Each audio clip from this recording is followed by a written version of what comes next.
My mom chose my toxic stepsister over me and kicked me out. Now, I got engaged, and my fiancé's company dropped her husband. She blames me.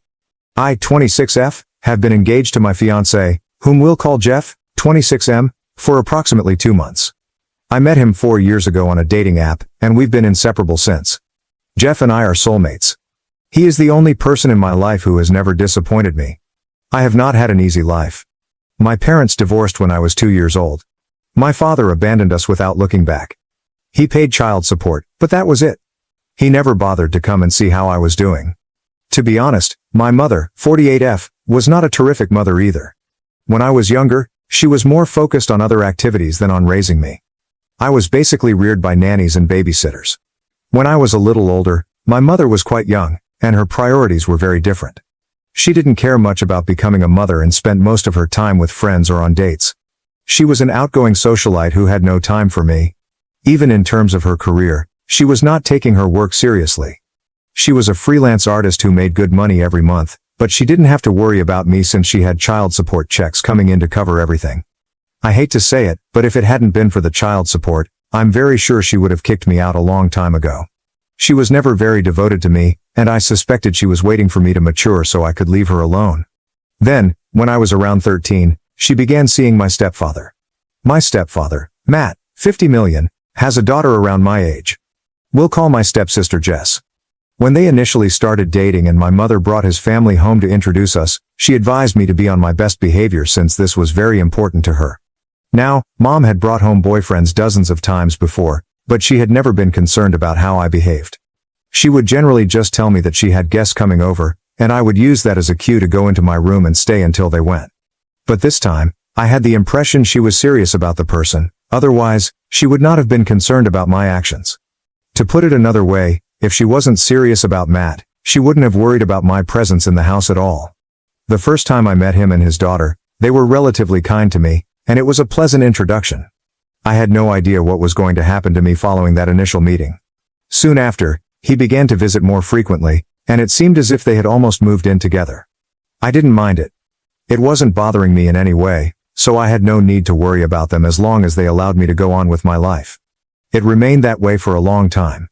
They were practically living together, and Jess would occasionally visit as well. Her mother was still a part of her life, therefore she spent half of each month at her mother's house.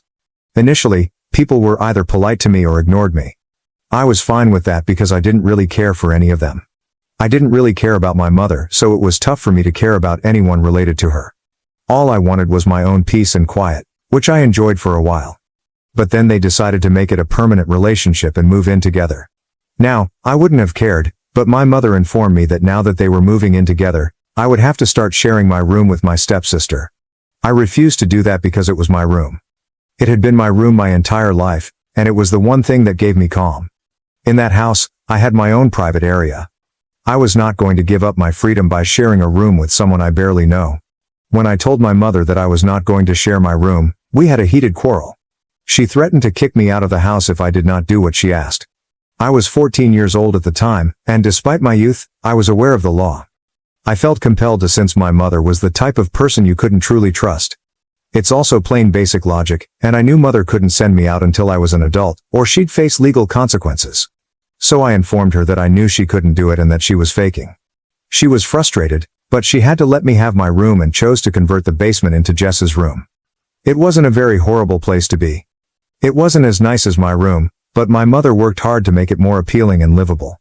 By the time she was finished, it looked as good as any other room in the home, so I had no idea what the big issue was. But for some reason, that's when Jess started disliking me. It could have had something to do with the fact that on the day she moved in with us, my mother gave them a house tour and made it clear to everyone that Jess had to live in the basement since I wasn't ready to share my room. I didn't understand why she would make such an announcement, and I still can't think of a rationale. Perhaps she intended to make me feel bad by stating it in front of Jess, but all it did was make me feel strange and uncomfortable. It made me feel embarrassed for her, but I didn't feel bad about putting my foot down. Or perhaps she simply enjoyed drama and wanted Jess to know that I had refused to share my room with her, which would undoubtedly lead to difficulties between us. Jess did not appear to be the type of girl who would tolerate something like this.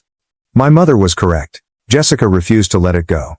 After that day, she began treating me as an adversary. She would still spend half of the month with her mother, but the days she would be living with us were excruciatingly difficult for me. She was a threat to society, and she had a personal vendetta against me. She was frequently nasty to me and made horrible statements about me right in front of my face. To give you an example of what she would say, she once told me that the reason my father left my mother was most likely because of me. Then she laughed, as if it were hilarious. She would make fun of my appearance because I was slightly fat at the time. She used to make fun of me at school for no apparent reason. Jess had a huge clique of mean females at school, and she would never miss a chance to bully me with her friends. Earlier, she and her pals would simply ignore me, which I loved. She and I were never friends, but that was vastly preferable to being her enemy. The saddest aspect was that I had done nothing to her. She was simply offended that I did not want to share my room with her. It was a ridiculous cause to hate me so much and try to ruin my life. My room was my safe area, and with a mother like mine, I don't think anyone can blame me for wanting my own space. Besides, if any of them had ever made an effort to get to know me, I could have shared my room with her. But she was a stranger to me, and I didn't feel comfortable giving up my independence for her. I never complained to my mother or Matt because they were aware of the situation and it was meaningless to do so. They didn't care. I might be bullied my entire life, and they would still turn a blind eye since I was not important to them. So I had to put up with it and let her trample all over me. I would fight back periodically, but I quickly realized that it only escalated the conflict. Our parents would intervene, and I would be grounded because they despised me. She would constantly cry a little to get out of trouble. But I couldn't cry on command like her, and I wasn't as manipulative.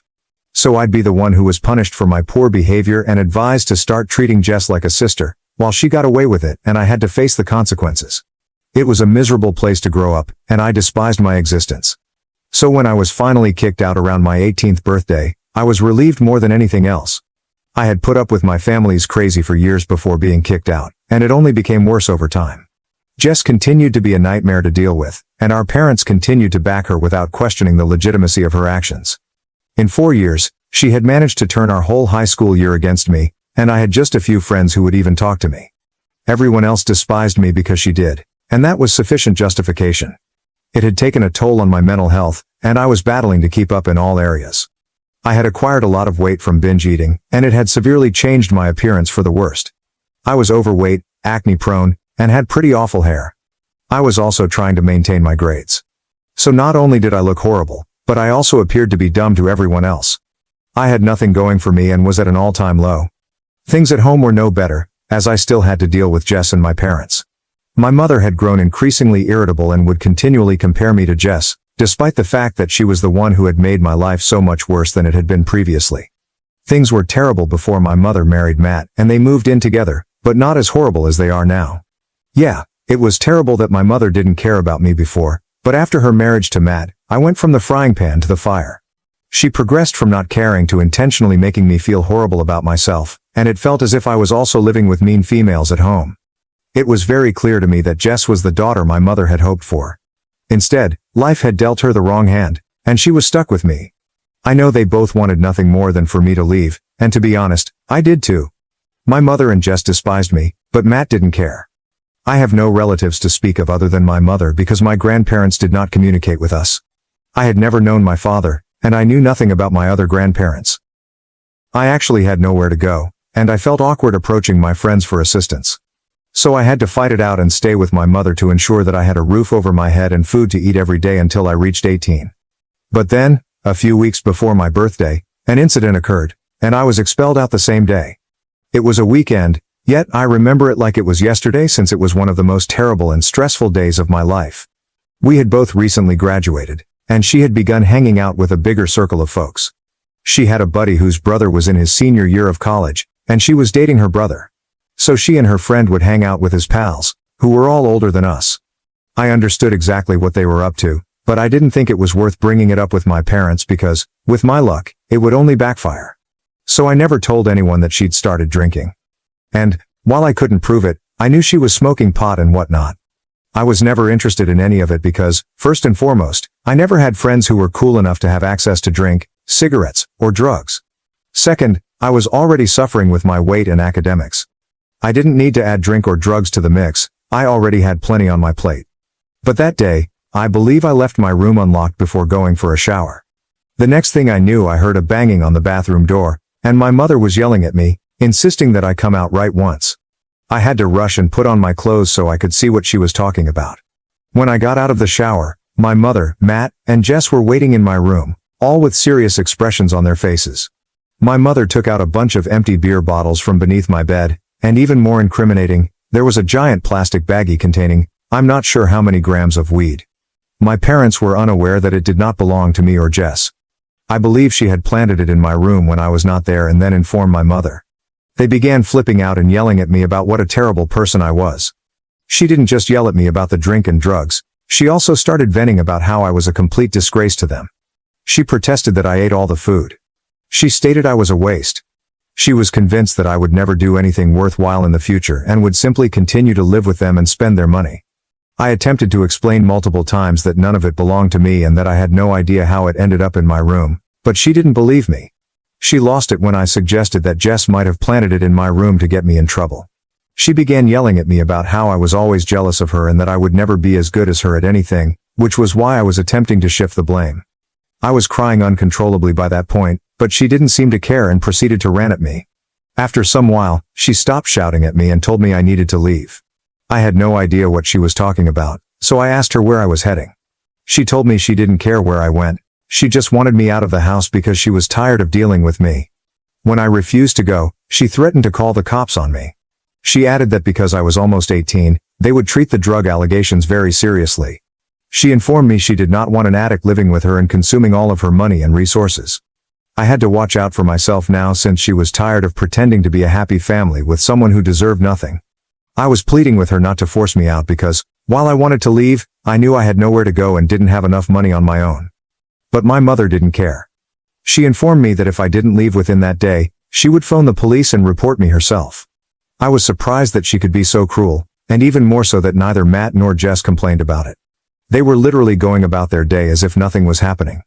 After a lot of crying and begging, I finally started packing my belongings. I would gladly choose to live on the streets over being arrested for drug possession. I finished packing by the evening, and as I left the house, no one said goodbye, and I never looked back. I went to the park and sat on a seat for a few hours, but it got pretty cold. So I decided to go over to a friend's apartment and spend the night there, hoping they would let me. I went to my best friend Amy's house and asked if I could stay with her for a few days. She already knew how my parents were, so I didn't need to explain much to her. When I told her about what had happened that day, she was horrified. She said her parents could help me if I allowed them. I'd always urged her not to tell anyone about how my parents treated me, including her parents, because I wasn't sure if anyone would believe me. I guess I felt awkward revealing these sensitive information about my life with others. But that day, she compelled me to inform her parents, who were as appalled as Amy was. They called my mother and attempted to speak with her, but it didn't help, and she was quite unpleasant to them. So they recognized that talking to her would not make things any better. Then they did something for which I am grateful beyond words. They promised me I could stay with them for as long as I needed to and that they would assist me. They were wealthy, so money was not an issue, and Amy adored me, so she was willing to share a room with me. I spent the following few years living with them and attending community college, which was the only place I could get accepted due to my poor grades. I began working and accumulating money to buy my own place, but Amy's parents made sure I never felt pressured to leave their home and made me as comfortable as they could. Then, roughly 3 years ago, I finally acquired enough money to move out. I was proud of myself, and I was also grateful to Amy and her parents. I honestly could not have done it without them. Even on the day I moved out, they were the ones who helped me settle into my new home and informed me that I was welcome to return whenever I wanted to visit or even live with them. That was the turning point in my life. By then, I'd shed a lot of weight and my health had improved significantly. I felt and looked better. I was also generating enough money to support myself and had put in enough effort to improve myself. So I decided to start dating as well because I wanted to marry someday and needed to start searching. I met a couple of guys before Jeff, but it usually fizzled out before it could get serious. After meeting Jeff, I fully understood why. It was because Jeff and I were intended to be together, whereas the other guys I met before him were only there to have fun. When we first started dating, I had no idea he was wealthy and the heir to his father's firm. I just liked him because he was humorous and cute, and he appeared to like me as well. After a few months of dating, he informed me about his family, and I understood they owned a restaurant chain, which he would inherit in a few years after his father retired. Many people may believe that learning how wealthy he was changed things for me, but I simply regarded him as the same person I had known before. That information made no difference to me. I still loved him as much as I did before. We moved in together after approximately a year of dating, and he had introduced me to his family a few months earlier. Everyone in his family liked me, and we got along great. Everything was absolutely perfect. So, when he recently asked if I wanted to marry him, I knew the answer right away. We've been engaged for 2 months now, and things are going great. But then, around 2 weeks ago, I got an email from Jess. We haven't spoken in almost 8 years, and I haven't heard from my family since I was kicked out. I had no idea why she would contact me now, especially to make amends. I believe enough time has passed, and neither of us cares enough to try to mend the problem anymore. So when I received that email and understood she was reaching out to me to apologize for all that had happened in the past and admit that she had been a complete nightmare, I was perplexed. She admitted to placing stuff in my room to get me tossed out since she disliked me for no reason. I had no understanding why she was revealing all of that so many years later, and I sensed something was wrong with the situation. The timing was further suspect because I had recently gotten engaged, and I knew she must have known about it. I had mentioned it on social media, and we attended the same high school, so someone must have told her about it. Everything felt odd, so I started to investigate. As a result, I discovered that the man Jess was married to also owned the company that supplied plastic containers and other items for takeaway orders to Jeff's restaurants. It was easy for me. All I had to do was create a phony profile and stalk her. From there, I went to her husband's profile, where he disclosed everything about his work in his bio, so it was a simple process. I already knew a lot about Jeff's business because we had planned to run it together after his father retired, so I was already learning the ropes. When I realized this was the individual he was dealing with, I immediately alerted Jeff. Now, over the past few years, I've done my best not to think about my previous life since I just wanted to go on. So I didn't follow anyone from my family online, and I told my friends not to tell me anything about them. I had no idea Jess was already married and had been for a few years. But when I discovered that her husband was actually interacting with us, Jeff and I decided to cancel our arrangement. It was already costing us a lot of money, and I don't think I'd ever do business with that woman again. Jeff also informed me that the quality of the things delivered by her husband had reduced significantly since the beginning. They were considering dropping him as a supplier anyhow and were in talks with another guy who offered lower prices and better products. So, last week, a few days after I received Jess's email, Jeff decided to meet with her husband and cancel their contract. But, for some reason, Jess believes I did this on purpose to get her back, and she has been accusing me of it in her emails and social media posts. We haven't spoken in about a decade, but she still believes I am carrying a grudge against her. Which I may be, but that is not the true reason her husband lost our contract. She posted a few days ago that many of her clients had already dropped them, and this was the final straw. But she maintains that I did it out of spite, and that this was really unprofessional of us. She tagged our Facebook page in her post, and things have gotten pretty ugly. I feel awful for her because, according to her message, she and her husband have been losing business left and right. Okay, I'll admit that some of this was personal, but much of it was business as well. I doubt Jeff and his father would have dropped her husband as a supplier based only on my word. Nevertheless, I feel awful for her. I'm not sure if I should have made my fiancé quit working with my estranged stepsister's husband. Update 1. Okay, so Jeff has spoken with his father's lawyers, and he believes we did the correct thing. So we're going after them legally and asking that they remove that message. We are also filing defamation charges against them because the guy charged us a bomb and delivered things that fell short of our expectations. If we could obtain a better offer somewhere else, we'd obviously go there. It's just a coincidence that Jess is married to the guy who runs that firm. Instead of improving their company's operations, she chose to trash us on social media. It's stupid that I allowed myself to feel horrible for her after everything she'd put me through. But you guys truly opened my eyes, so I appreciate that. Many of you have been quite supportive, which I appreciate. Thank you so much for your comments. Update 2. So Jeff and his father filed a slander claim against Jess and her husband a few days ago. We'll meet with a court-appointed mediator in a week, maybe. But in the meantime, my mother has taken it upon herself to protect her poor little stepdaughter yet again. It is so silly. I feel like I am back in high school. But, happily, I'm not back in high school, so I can simply disregard what they say. Unlike then, I don't need to be in my mother's books to get a roof over my head. So she may cry all she wants about it, but nothing will change. She has been attempting to contact me for the past few days, ever since Jess was served, but I have simply blocked her and gone on with my life. I don't need that type of negativity around me. I am engaged. I'm going to marry the guy of my dreams, and I don't need her or her insane stepdaughter back in my life. Update 3. Hey, so let me quickly fill you in. First, we won the defamation lawsuit. It wasn't even that difficult because my father-in-law's lawyers are absolute sharks, and they killed her and her husband. So, maybe they'll focus more on their business now and meet their clients' expectations. They had to pay for what they stated, and we were able to strike an agreement. So that's over, and we can finally devote all of our attention to preparing our wedding. It's quite thrilling, and I can't wait to get married to Jeff. As previously stated, he is my soulmate, and I have waited a long time to find someone like him. Now that I have him, I will never let go. Thank you for watching. If you haven't subscribed yet, please do so and hit the notification bell to stay updated with more shocking real-life stories happening around you.